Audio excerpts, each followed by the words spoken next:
Okay, can you see me?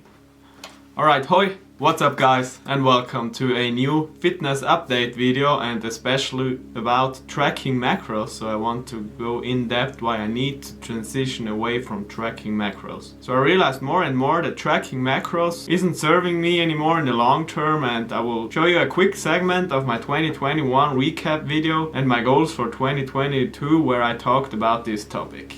And one thing I thought about the last few days was maybe I will stop tracking macros, because that's something I'm doing for such a long time and I already know the macros of most of the things that I eat, and I think I could really start to track my macros with mindfulness, so I only track the macros in my head so that I have around the calories that I want to eat or the macros that I want to eat. And with training I want to continue my lean bulk as I did before, or as I did the last few months, and maybe even do a bulk throughout the year, so maybe only before summer 2 or 3 weeks diet, so I look sharper in summer, but I really want to focus on building muscle this year because that's something I really need to do. So in a nutshell, my two goals for 2022 in terms of fitness and nutrition are intuitive eating and progressing on my lean bulk. And you may be asked now what means intuitive eating or what I mean by that. And that's really listening to your body again, to your feelings of hunger and being full. And after years of tracking, I think I tracked now 5 or 6 years or so, I came to the conclusion that I need to stop tracking macros for a while. And let's go into the reason why. So the reason number one why I think tracking macros isn't serving you in the long term is that it can be very inaccurate, especially if you're eating out or if you're eating somewhere where they haven't got a scale. You always have to eyeball things, and this can be very inaccurate, especially if you are on a diet or if you currently want to lose weight on a cut. It could be very hard because you probably want the meal to have less calories than it actually have, and then you estimate the weight or the macros different than it would actually be, because you always have in mind that you want to eat more, you want to have more calories. Or it can have the different effect: if you're too motivated into the diet, then you probably track less, and in the end you eat not enough calories and your deficit is too high in the end, which isn't beneficial to your diet because you either lose muscle or you can't keep up with those calories over the long term. And the second reason is what I touched on before, is that you lose your sense of being in touch with your own stomach or with your own mind while eating. If you're always focused on the numbers on the screen or on your macros too obsessively, you lose touch with your own stomach, you lose touch with your feelings of fullness or of hunger, and then you eat on times where you think you should eat,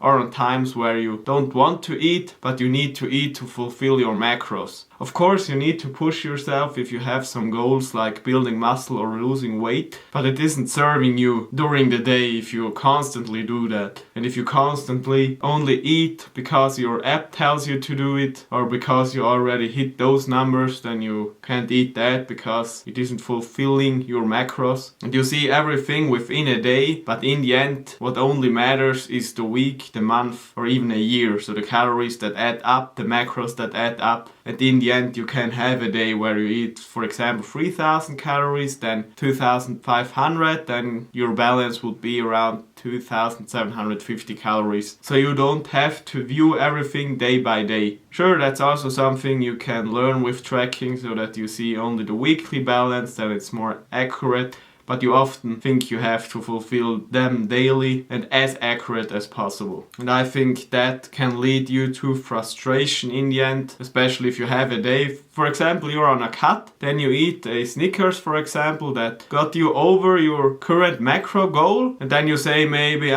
fuck that, I'm already over it, so I will eat a second Snicker bar, a third Snicker bar, and so on and so forth. And then in the end you don't have a deficit, no, you even have a surplus that can be avoided if you weren't so strict with those numbers. And that's the third reason why I think tracking macros isn't get you anywhere, if you make an obsession out of it. So if you start things like weighting every leaf of salad or tracking things that have 2 or 3 calories just because you think you have to track every small piece you eat or everything that has some sort of calories, then it sets you up for failure, because you can't keep up with that, and you will have days where you eat out, where you can't track every single thing, where you don't have a scale, so you have to estimate it, and as soon as you estimate something, it gets more irrelevant what you tracked before, because the estimated thing may have 200 or 300 calories more or less, and then it's totally inaccurate. And that's something I did when I started tracking macros. I really weighted every leaf of salad or every carrot or vegetables that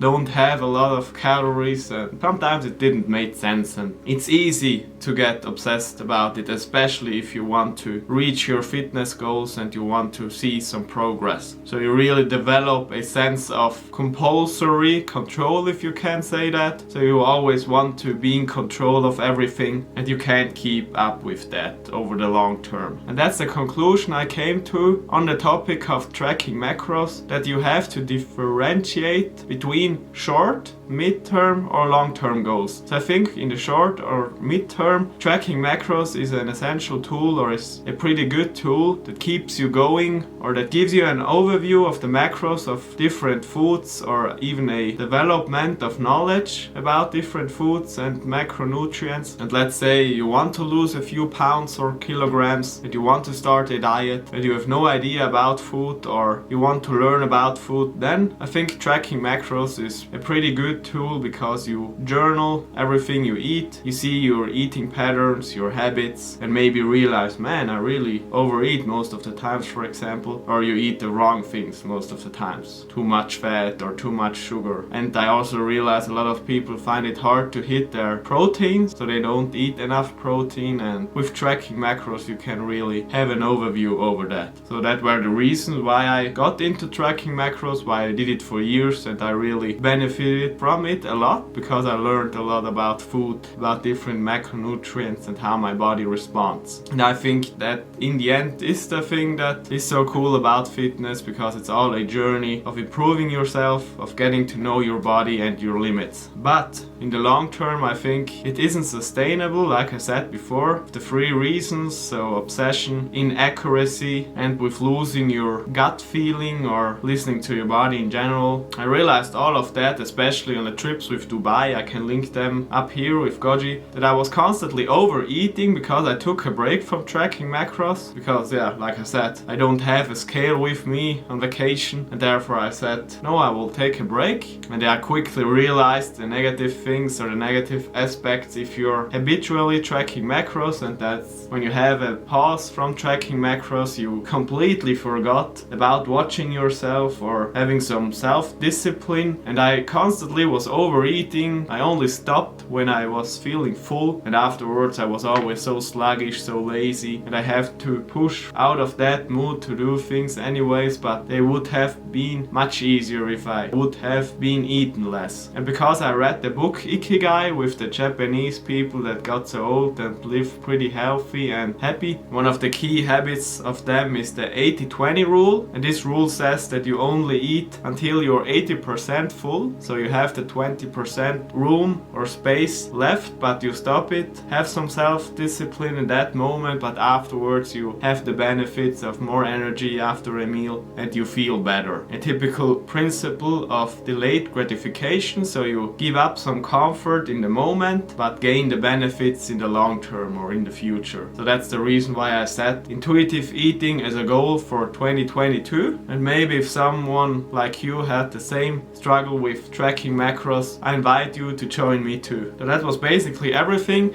Another thing that I want to add, I probably start that in February, because I'm currently doing a 3 weeks mini cut. I already did a video last year about why I'm implementing mini cuts and why I think they're beneficial while doing a bulk, and because my mini cut is only 3 weeks long, and as I said before, for short-term cuts, diets or goals, tracking macros is pretty much essential, or is a pretty good tool for that. So I will do that in January and then continue my bulk in February with intuitive eating. But more on that in another video, because I want to make a separate video of my fitness goals for 2022, my strategies, plans and programs that I want to follow this year. So stay tuned for that, subscribe if you're interested in that if you haven't already, and I hope we will see us again in the next video. And please leave your opinion down in the comments about tracking macros and what you think about it. Und Petek.